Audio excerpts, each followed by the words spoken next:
So a little background on GBBC, first of all. We started 6 years ago in Davos, and the purpose was threefold. One, support partnerships in the blockchain space.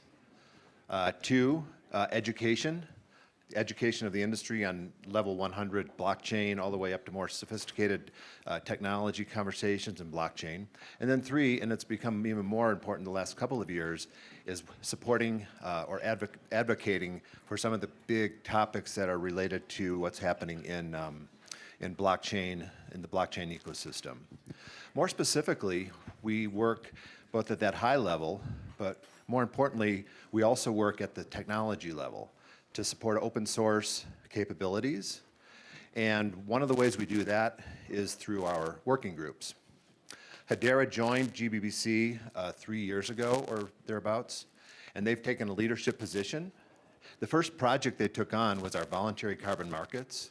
Out of that project, we drove a specific use case, but we drove 2 versions of it, which are now in GitHub, and partners are open sourcing, taking that, forking it, and building it into their own applications.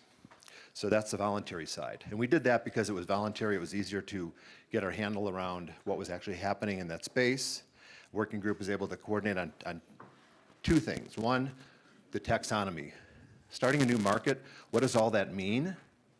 What do we call things? And then 2, what does the actual code look like? The requirements to actually take that to market. So with that background, what we want to do now, we built with that blueprint, we've been able to work with our teams to build the supply side of the carbon emissions tokenization. And that's what we're going to talk about today. There's a lot of great projects underway. So what we want to talk through today is not only is GBBC helping pull together the education and the advocacy, as I mentioned, but our partners now able to take some of that learning and run with it as well. So I'm going to introduce our panel. We'll start with Wes. You want to give a quick introduction, and then we'll work down the line. Great. Thanks, Paul. We were really happy about the partnership with GBBC at both the HBAR Foundation and in the Hedera ecosystem. For those who don't know me, my name is Wes Geisenberger. I'm VP of Sustainability and ESG at the HBAR Foundation Sustainable Impact Fund. The HBAR Foundation is a grant-giving organization that's focused on supporting different verticals within the Hedera ecosystem. The Sustainable Impact Fund is focused on bringing the balance sheet of the planet to the public ledger in an auditable, data discoverable, and where appropriate, a liquid way. Our role within the GBBC is both as a member of the Voluntary Ecological Markets Task Force with other enterprises, many of which are here in the room, like DLA Piper. But on top of that, we help co-chair the Carbon Emissions Task Force with EY, Ernst & Young. So I'll pass it over to Sandra. Hi, everyone. My name is Sandra Rowe. I'm the CEO of GBBC. I'm going to wear 2 hats today, one as the CEO of GBBC, but also we just launched the Blockchain for Climate initiative yesterday. And I want to talk about what that means to have a big tent go-to for standards, common language for the blockchain, Web 2 and Web 3 ecosystem. So I'll talk a little bit about that.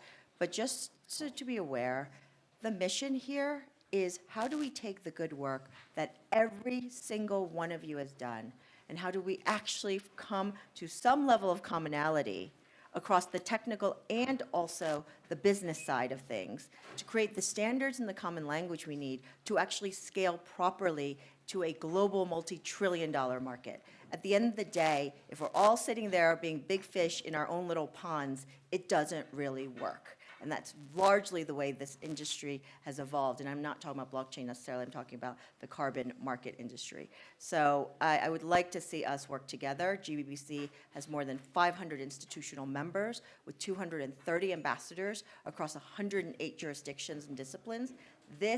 Let's leverage us, let's leverage Hedera, let's leverage everyone in the room and work together. That's what we're here for. Thanks. Nicolo? Hi, everyone. This is Nicola Attico from ServiceNow. I work in the vision and innovation team at ServiceNow, which is a big software as a service and platform as a service company for enterprises. We provide processes for IT, HR, customer service, and sustainability is embedded within the platform. And I'm also part of the Hedera Governing Council as a council member, and we are working on our use cases where the Hedera DLT is used as a key component for customer products. So I want to tell you a little bit more about this experience and about the use case that we are tackling today with the Now platform. And it's a way to bring blockchain to the masses because ServiceNow is a mainstream IT platform which has 80% adoption in Fortune 500 today in the United States and similarly across other countries. So we believe we can be a key accelerator for blockchain, Hedera, and the sustainability ecosystem. Thank you. And Daniel. Thank you very much. My name is Daniel O'Halloran. I'm the CEO and Executive Chairman of Timeless. Timeless is a technology business that was established back in 2018, and we've been engaged with Hedera now for probably about a year and a half, I would say. And when we embarked on this journey, we really looked at how we could leverage the Hedera Guardian into real-world ecosystems or environments. So I suppose through due diligence and research, we saw that clients and industrial partners were looking for trust. Some of the main areas they were looking at trust in were guarantee of origin of green products like fuel for the sustainable aviation fuel, the maritime industry, and carbon credits, of course, is a huge bone of contention in generating true trusted carbon credits. So they're the two areas we're leveraging the Hedera Guardian, and we've got a number of very exciting use cases in both those areas that I'll talk about very soon. All right, thank you. You all want to have a seat and we'll have a conversation? How many are glad that Davos is hitting its end and are headed home soon? I'm tomorrow. So it's a great week. It's been a fantastic experience, and I hope you guys all had a good time out here as well. So I want to have a conversation around this carbon emissions ecosystem. It's vast, as you know. The first thing we had to do, and I'll have Wes talk about this, is map the ecosystem. So we understood what the project was, who the players were, and how we can actually make an impact. Sandra mentioned it, not only on the business side, but on the technology side as well. So it's two-pronged. We really want to be business-driven, not technology-driven. We don't want to be technology driving for a solution. We want the business driving for a solution using technology. So Wes, talk about how you, or why you got involved in the CET and how you took it from the business side and some of the scoping you had to do to build the project out. Yeah, absolutely. And so from a carbon emissions perspective, when we look at it selfishly from the HBAR Foundation or the Hedera ecosystem perspective, you can't understand the impact on climate without understanding your impact personally, your company's impact, your organization's reach into other organizations' impact, the entire value chain. Carbon emissions are one part of the liabilities or unmeasured externalities traditionally we have in the world. And we had to find a way to engage in measuring them in a credible way that gives auditability, information discoverability, in a way where transparent actions can happen. So if you do want to offset or take responsibility for those liabilities, you can do so and understand you're covering the whole process, the whole gambit. So from a task force perspective now, what we looked at is, well, when we need to understand what in fact is a carbon emissions token, how we're properly measuring, we need to look at scope 1, our direct emissions as companies, our scope 2 emissions, things like electricity, scope 3, there's 15 categories, but everything like marketing spend or procurement spend, such as a lot of the activity here at Davos, our employee travel, shipping, those are all scope 3 emissions. Now, of course, scope 3 emissions means if it's indirect, you don't exactly know what that looks like today. And so we need to build a specification, not necessarily even an implementation, where we can understand the same language. If we're talking about scope 3 emissions, how do I reference somebody else's scope 2, somebody else's scope 1 emissions that would be my scope 3, and all the way down to that direct emissions footprint in scope 1. And across blockchain ecosystems, we talk about the words interoperability, but it starts with languages and taxonomies so that we're working off the same definitions. And so we went through the task force, we went and said, well, how do we know that this asset's real? What's the audit trail look like? How do we take the learnings from the Voluntary Ecological Markets Task Force and do measurement, reporting, and verification on that? How do we define the roles, the behaviors, how those actors display those behaviors, what are the rules, and those characteristics involved? So in a token definition, that may be if it's fungible, non-fungible, transferable. In a behavior, there's all sorts of things that you may not think of as important. Well, how does the relationship between fungibility affect a behavior? Those are the discussions that we have. How do we verify something has happened and make sure that everyone else can understand it? So when we build open systems, this is what it looks like. And within the task force, we're going into that level, but even taking it into a level down into, well, what does data quality on my emissions look like? Some of the biggest discussions are, if I can prove something and it's direct or indirect emissions, is it primary or non-primary data? Why is this type of thing important? Well, if someone's not directly reporting data, maybe it's not via an IoT sensor or some type of validation that can be trusted, you could be relying on somebody else's emissions reporting, and you could think you're doing a great job, but in fact, you haven't accounted for the full scope of your emissions. That may be a little dangerous in a world that is warming very quickly. And so we decided that we wanted to take it to that degree in a way that would benefit everyone from a specification level. And now selfishly putting my Hedera hat back on, and it's important that every member of this task force is very selfish. We had to make sure that we could go implement this and make sure it was reusable in the real world. And I'll talk about that part probably in a few minutes, but that's the task force view. Yeah, thank you very much for that overview. So you can see the extensive detail that had to be put into place because we're creating a whole new world of how the business is going to be run, hopefully. And I think we're moving in the right direction, but we can't tell if we can't measure it, and the technology is not going to support it. Otherwise, it's just a lot of conversation. So once that ecosystem was built, about a year ago, we announced at Davos in May, we announced the launch of our token taxonomy framework. The framework is actually the building blocks for building the technology to support the business use case. And once that was in place, the groups made a concerted effort to drive implementation, to get their marketplace, their customers actually using the product. So what we demonstrated last year when we launched our token taxonomy framework version 1.0 is we had members talk about what they were going to do. That was in May. And now we're seeing a lot more implementations, well over 50. We haven't even counted them all. It's just hard when it's open source. However, when we find partners like Hedera, he introduced us to two of the members on the panel here. And I want you to talk specifically about how you're working in open source. If you want to start with that, Nicolo.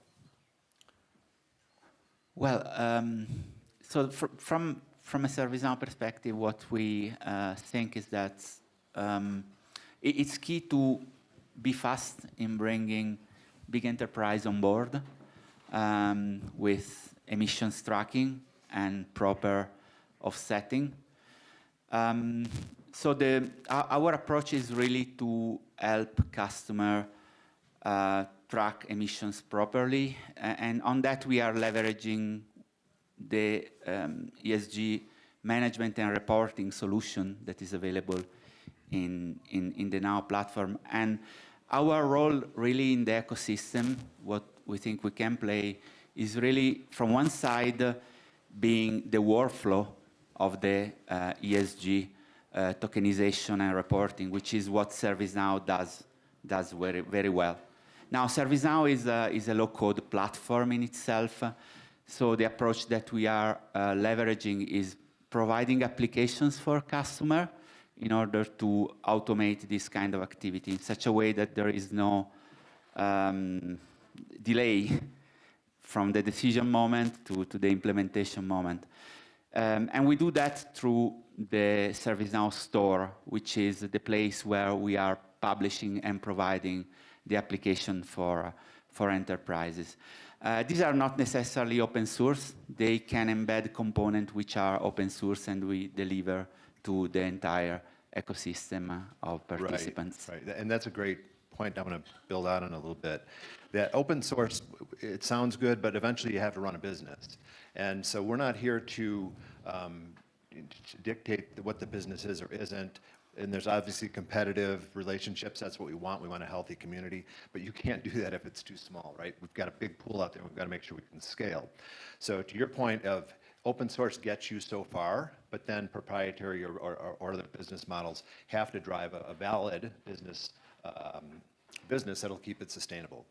And then Daniel, talk about your role and how you guys are jumping into working with Hedera and launching your startup and some of the POCs you have out there. Yeah, thanks, Paul. First and foremost, we're incredibly industry-led. So my background is in energy engineering and consulting. So when we grabbed hold of this technology, we had to have a real close look at how we could deploy it effectively. Some of the key areas, as I mentioned earlier, that popped up were guarantee of origin for green products like that sustainable aviation fuel, maritime fuel, and also the carbon credit generation tokenization from green projects. So when we went in and we looked at it, and we saw that in a complex industrial environment such as the production of green hydrogen or green ammonia or methanol, if we could get provenance over that raw data, we could create a very good trust chain, we call it the timeless trust chain, and generate a token or a digital asset that could be attached to every ton of green fuel and sold as verification or validation of the greenness of that fuel.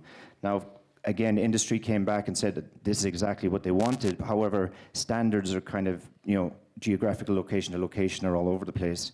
And we talk about methodologies all the time and how we adhere to methodologies or standards, notwithstanding that they're important. But what we're getting back from industry is that, when we're putting together the timeless trust chain and generating digital assets, the main key attributes that they want met are that their investors and their customers are satisfied that they're generating true green products. So as a next step, that's what we're taking. We're saying, okay, well, we'll satisfy that next need, notwithstanding that there are standards that will need to be met down the road. So it's very much, a step-by-step process with us in deploying the technology into real-world environments. We've just released a white paper actually last week, and a study we did with Lloyd's Register out of London for the tracking and tracing of sustainable maritime fuel for the maritime industry. Now, that's going to be a huge, huge industry where they all are struggling with managing that problem. And we feel that the Hedera Guardian can be leveraged in a very, very, transparent and positive way to kind of fix this problem they have. So there's lots and lots of different applications. That's just one. We're also doing the generation of carbon credits in Australia with natural carbon, where we're generating fully trusted and transparent carbon credits for the savanna backburning. They're called ACCUs, Australian Carbon Credit Units, and we're creating digital versions of them to kind of, again, create true trust and transparency. So again, we see this as being a very, very strong vertical for us. Great, thank you. A couple of things that were brought out that I want to develop further, then I'm going to hand it off to Sandra to explain that part of the project. About a year ago, we started seeing these wins from our partners that there was real work being done. But what we also saw in talking both to partners and other industry groups which we engage with is that we don't have a standard yet. Standards don't just happen. They have to be kind of moved in the right direction, and then they have to be herded together, and the industry as a whole has to then agree. That doesn't happen overnight, so there's a lot of work we have to do. About a year ago, we as GBBC sat down and said, what's our next big opportunity? And we scoped the market out, no pun intended, but we looked at we did a whole landscape review, and there were some really big gaps. And so I remember calling Sandra one day and said, I just don't know what to do. Like, what do we? Well, introducing BXCI, I'd love you to fill in kind of what that brought to the marketplace and where it's going to go, and a little bit more about that announcement on Tuesday. So if anyone is part of a traditional industry, you know that any industry that is in the multi-trillions of, I'm going to just use US dollars for convenience, level, has standards. It's got standards bodies. It speaks mostly a common language. And I'm going to say again that we are at the very beginning of the road in all of this. There have been here mentions of trust, verification, how do we believe and talk in the same way. That is the only way we're going to scale this. And so Blockchain X Climate, Blockchain for Climate, which the short version is now BXC, is an amalgamation of two things. One, it's the layer ones and layer twos on the blockchain side coming together and finding common ground under what is now going to be called BXCI. And that group will work on interoperability and is a purely technical working group. So the only people who are going to be allowed in that working group are the builders and the developers who actually understand what it takes to build secure, enterprise-grade bridges across each of these blockchains that are involved. Number two, on the business side, we're going to be working both policy-related, education-related, and standards-related on who is out there working in a substantive manner on all of these different topics, and then bringing them under a common tent. And that includes the UN, the various agencies, the World Bank, as well as startups, enterprises, ServiceNow, Hedera, anyone and everyone who's working in this space. So it is about us knitting together all of these different groups as best we can. And don't get me wrong, there is no doubt there will be friction and conflict. But the point is, without some level of common standards, this is never going to be what we all want it to be. So here we are. Now it's up to us. Thank you, Sandra. Daniel, can you develop a little bit more where you're going and what your concerns are moving forward? Yeah, so I think some of the main concerns, Paul, around the next generation of digital methodologies, you know, governing all sorts of different applications, and from the green products I spoke about all the way through to the generation of carbon credits in different geographic locations. So it's really about acknowledging that the methodologies that are currently in place have served a purpose, but the next generation will definitely need to cater for digital attributes that make up more comprehensive and trusted methodologies that in turn will generate more transparent digital assets that will encourage investment.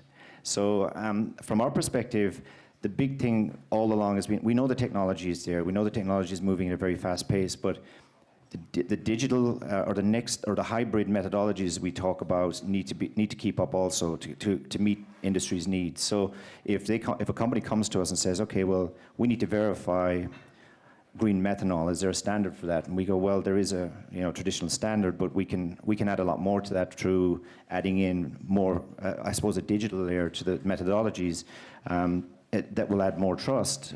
We'll need to work on that. So. Again, I think that's the bottleneck, but it's not insurmountable. I think it'll just take time to develop these out as they come aboard. Thank you. Wes, you had a comment?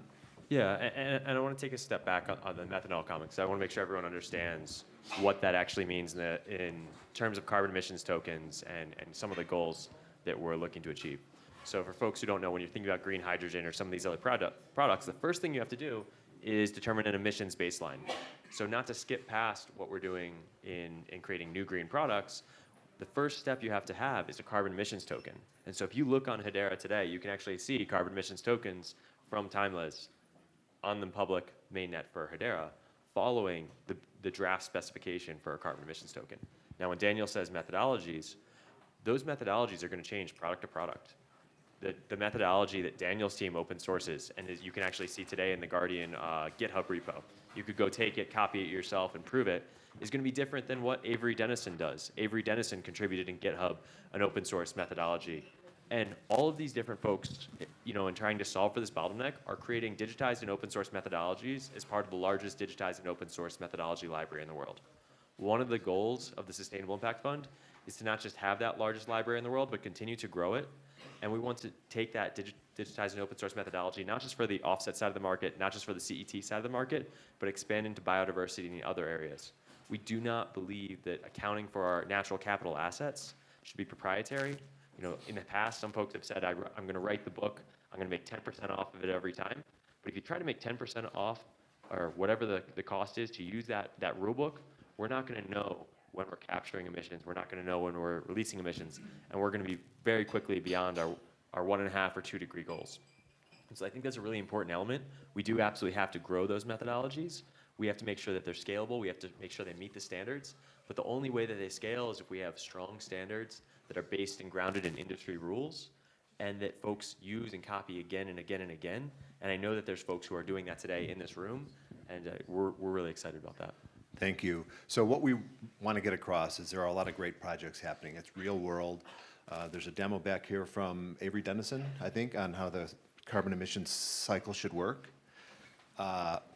Sandra, I want you to talk a little bit about your real world experience, how you experienced the greenhouse, the issues out there that led to BXC and your trips you took, because I think one of the things we need to remember is we are in this real world, right? And so what we take out of it, how do we actually add impact? While Sandra answers that, if there's any questions, let me know. We'll end with questions. And Sandra, you want to give us an overview of your trips? Yeah, sure. So for those who are interested, I went to Greenland with a group of, and it was quite an interesting group of layer ones, activists like Greenpeace, with some policymakers, and other enterprise industry folks, and local Greenland activists. I wasn't sure how it was going to work out. We were kind of stuck, mashed together for 3 days. What we came out of it were a couple things. Number one, there's the practicality of the real world. We all need energy, and there's no easy switch to energy sources. Even in Greenland with the locals, it's not hugely populated, but there are populations in different pockets of Greenland, and they struggle with where their energy consumption is coming from. But they also watch their glaciers, and those who've told us they've been watching it obviously for the last 20, 30 years, have watched a tremendous rate of change. Glacier calving happens every year. That's just a natural process. But what is alarming everyone is the rate of which we are losing the glaciers. And obviously there's lots of videos and documentaries on the topic. But until you see it and watch it happening in front of you, I don't think you understand the magnitude of this event. And then when you hear from the locals who've watched it over the last 30 years, at least I believe them when they tell me that they have seen this change.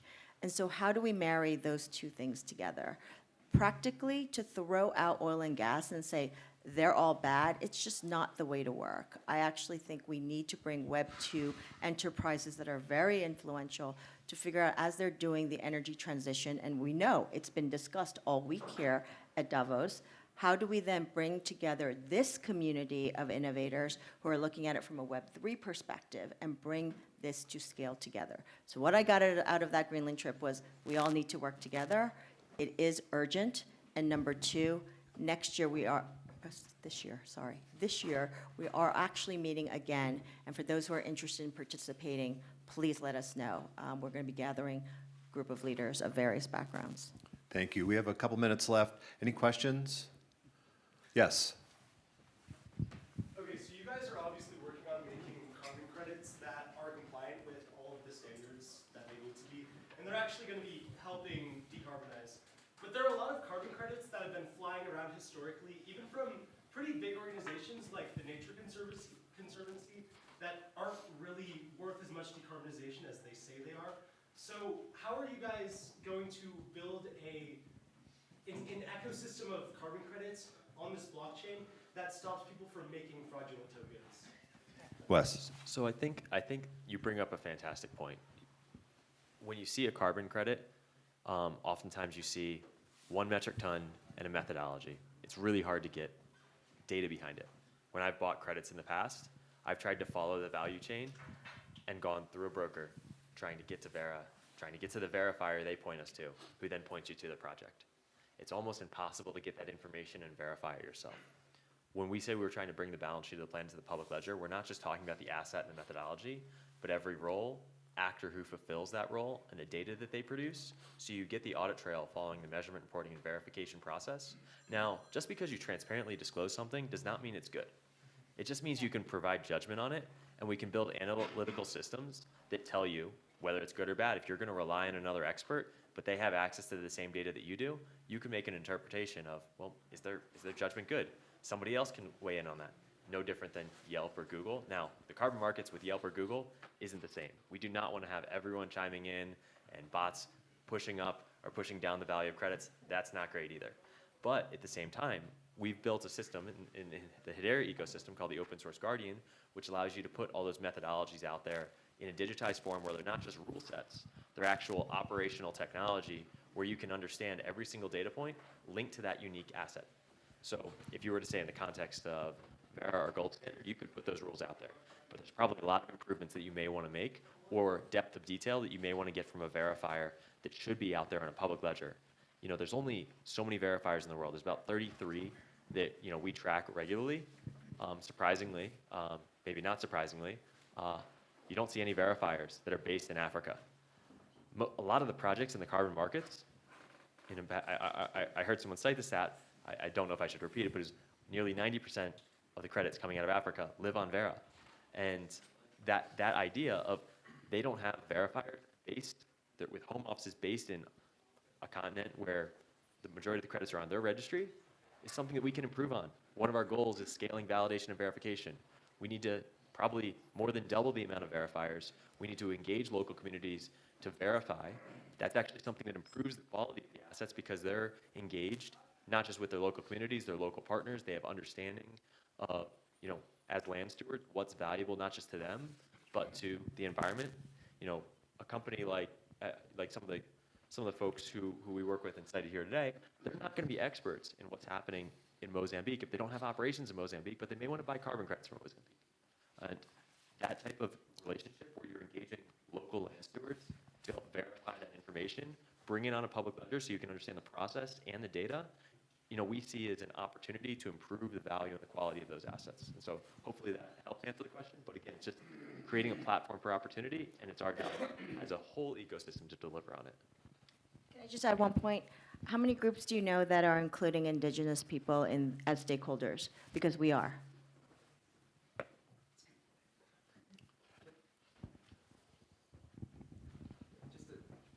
I'll just ask a quick follow-up. So it sounds like what you're adding is transparency, if I could say it simply. Is that correct? To answer his question. Transparency, but not just you can make things transparent, but it's very easy to selectively make something transparent. And so it's transparency with context, which I think is the important part. So then, can you explain, because I'm sort of a layman when it comes to blockchain. Why is blockchain necessary? Like, why is everything that you're trying to do, why does it have to be done through blockchain? That's a really good question. So what you can think about when it comes to public ledgers, they're tools. They give you an opportunity to have a shared balance, a shared set of rules, a shared audit trail. So when you have a multi-party system, let's say a carbon credit, a biodiversity credit, or even emissions tracking, you're operating across value chains that could be 5, 10, 15, 20 companies in a value chain. But if you're going to have to trust someone and have them trust somebody else and them trust somebody else and them trust somebody else, including the interpretation of rules that are oftentimes complex, you know, it's very similar to whisper down the lane. That message may change, and what we all believe is 1 metric ton may not, in fact, be the same when you transfer that data to turn into a quantified number. It may not have all the context. And so a blockchain's good at providing that shared audit trail, knowing the roles who have accounts that emit data that you can ultimately hold accountable and say, hey, this doesn't look right. And then because it's a public ledger, and not every blockchain is a public ledger, just to be very transparent, but the idea that you can trust that that information is what they're submitting to somebody else, then what that person or that process that's automated can interpret that as, that gives you the opportunity to say, it's not just transparency, but it's on a public ledger, and there's a consensus mechanism that says this happened at this time with this unit of value, and you don't have to worry about it being manipulated.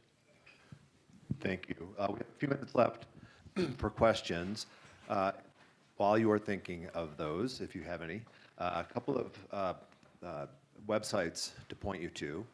Hedera obviously has a number of research papers, and they'll be coming up with more. If you go to our site, it's gbbcouncil.org. a lot of what we talked about, most of what we talked about today will be in a white paper or in a solution use case. Other questions? Yes. Oh, yes. Thank you again. Thank you, panelists, for your insights. And Sandra, we appreciate the forward-thinking, transformational meetings you're having with the different stakeholders. My name is Javier Kinney. I'm a member of the Yurok tribe in Northern California. We are the first carbon project in the cap and trade compliance market. And so one of the things that we're looking at, again, is not only the next generation of natural resources management and portfolio, but implementing that in the technology space. And so as we're, not only the tribe, but other indigenous peoples worldwide is looking at neutralizing sort of the parity and the transition and the pivots in the various aspects of where the carbon markets might be.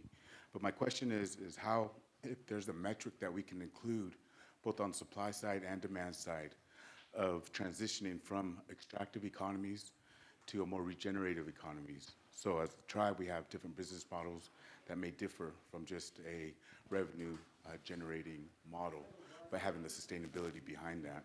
And how might we be able to include that in the technology, in those metrics, that everybody's, again, speaking the same language, but measuring that both in the ecological and ecosystem protection, but again, as a sustainable business. Thank you. Panelists? Daniel? Yeah, I'll just comment on the natural carbon project we're working on in Australia with the Aboriginal communities there. What we're finding, just the attributes you mentioned, we're putting in a whole bunch of attributes like the elders, the community types, where they're positioned, all that kind of stuff.